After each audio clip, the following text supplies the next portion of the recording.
All right, McLovin, what kind of poll questions do we have today? Okay, we're going to start off Steph Curry possibly hitting 16 threes to set the all-time record. Would you rather be known as the greatest three-point shooter of all time or the greatest dunker of all time?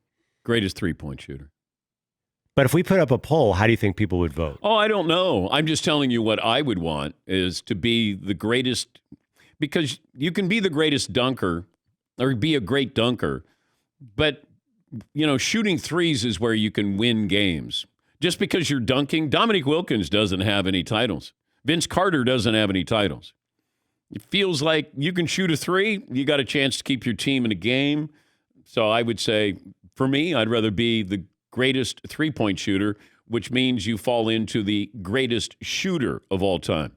And the game is about shooting, and I'd rather be known as the greatest shooter than the greatest dunker. Yes, Paul. I'm going to give you one. I think this is a tough one. Okay. Now, this is a dunker versus a shooter. Okay. But both high-end players. They're not just known for, specialists. Okay. You could have one career and everything that goes with it, the image, the history.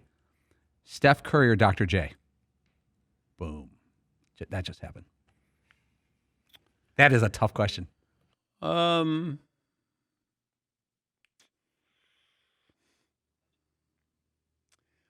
But there's no wrong answer. I mean, I would still want to be the greatest shooter of all time. Paulie wants to walk off, and we're 28 minutes into the show, and you want to leave today? That's a walk off? A lot of people want me to walk off as well. Yeah, it's okay. You could just go ahead. Yeah, McLovin. So let me get these choices. You can be a cute little shooter who does shimmies and stuff, or the coolest man that's ever walked the planet. You got a point there. You can't exactly phrase it that way. Doc is all-time cool legend status. Yeah. He did it in the old days. Oh, man, that is a tough one. He has a title. Yes, Todd. What if he never had that awesome Dr. J nickname? What if he was just Julius Erving and you were just looking at his stats and his name on a piece of paper? I mean, that's part of it. I mean, that's part of the whole persona. You can't take that away. To me, I think that puts Dr. J over the top because he's Dr. J. Steph Curry's real name, Wardell, because his dad is named Dell, or they shortened it to Dell. So he's junior, but he goes by Steph. Ah, boy. I'd still want to be the greatest shooter of all time. But, man, there's something about Dr. J. If somebody could be jazz, when they walked, they played jazz. Their body played jazz. That'd be Dr. J. When he walked through that L.A. airport, LAX that day, it was as if Coltrane was just walking. That was Miles Davis. There was a flow to Dr. J. He's badass, man. Badass. It was, and I remember the Danettes, we were having an early breakfast or lunch or something. Like, can we go? And I said, go, yeah. And they're like following Dr. J. Dude, I was geeking. It was so cool to see. And when you're around him, it's a chill vibe with Dr. J. Man. I think if Doc had gotten a little more run in the NBA as opposed to the ABA, and people realized how great he was, and I got to see one game in the ABA with Dr. J. And I just remember that he was just different than anybody else on the floor. He just had this big fro, big hands, and he kept dunking on people, dunking on everybody in traffic. And I don't remember him taking shots, jumpers, because he didn't really have a jump shot. And he had nice follow-through, nice form, but I just remember like, whoa, this is different. Yeah, Paul. I disagree. I think the ABA days and the Rucker Park street ball days. Oh, they add the mystery? They add to the mystery because he's one of the last great athletes whose career you couldn't see on TV on a regular basis. Once 82 hit with the NBA, you could watch every game anytime you want. We saw all of Larry Bird, all of Magic Johnson, even college. But there's a mystery and a myth around Dr. J. People don't even know his real name, some people. Yeah. And if you say the word the doctor, no one thinks of an actual medical person if you're a sports fan. Yes, McLovin. I think it's generational because I think there's a group of people who would rather be Allen Iverson than Steph Curry in a way. Yeah, I agree. Yes. Allen Iverson connected with a whole different generation. Absolutely. Because he looked different. He played different.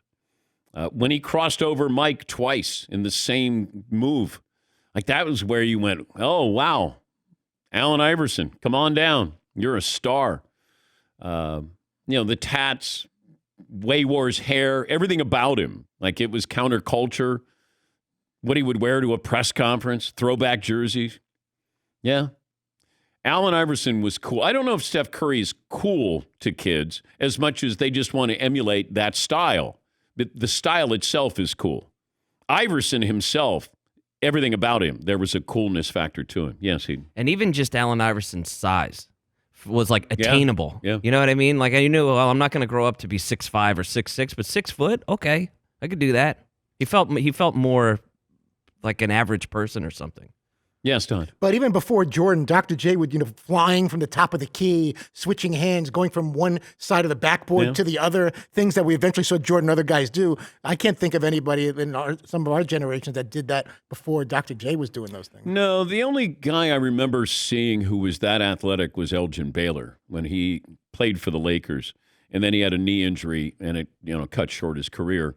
But he missed prime time. He missed that window.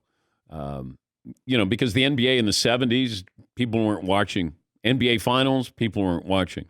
It took Bird and Magic to open that door to everybody was now watching the NBA Finals. But Elgin Baylor had that athleticism. But he wasn't, like Dr. J. Dr. J could be violent. I mean, when he dunked, he dunked. Look out below. Yeah, McLovin. Seton has a point. Like LeBron is not viewed like AI or Curry because he's like a Greek god. There's nothing you can't relate to that size and speed. Well, people don't talk about, hey, I want to be like LeBron, because you can't. I mean, that God created one of those, and that's it. There'll be somebody like Luka is different, and Joel Embiid is different. Like they're all different. We keep waiting for the next. When there won't be that next. It'll be something different. I mean, there are a lot of guys who are Steph Curry size and a lot of guys who can shoot really well, but they're not Steph Curry. There are a lot of guys who are Allen Iverson size. They just weren't Allen Iverson. There are a lot of 6'6" guys who could jump, but they weren't Michael Jordan. 6'9" guys like Larry Bird or 6'8", 6'9" guys like Magic. We keep waiting for it, and it's not happening. It's not fair to those who came first because we're like, he's going to be the next Larry Bird. No, there's one Larry Bird. Oh, he's the next Magic. No, there's only one Magic. Yeah, Paul. Steph Curry does have the thing where when you see a high school kid taking a shot from 37 feet, you're like, easy, Steph Curry. I know. Like it's become like Woodward and Bernstein or Kleenex. That shooting is a brand, and its name is Steph Curry. Yeah. Well, who do you think you are? It's almost like, you think you're Babe Ruth? You think you're Steph Curry? Like he's become a brand. That's interesting.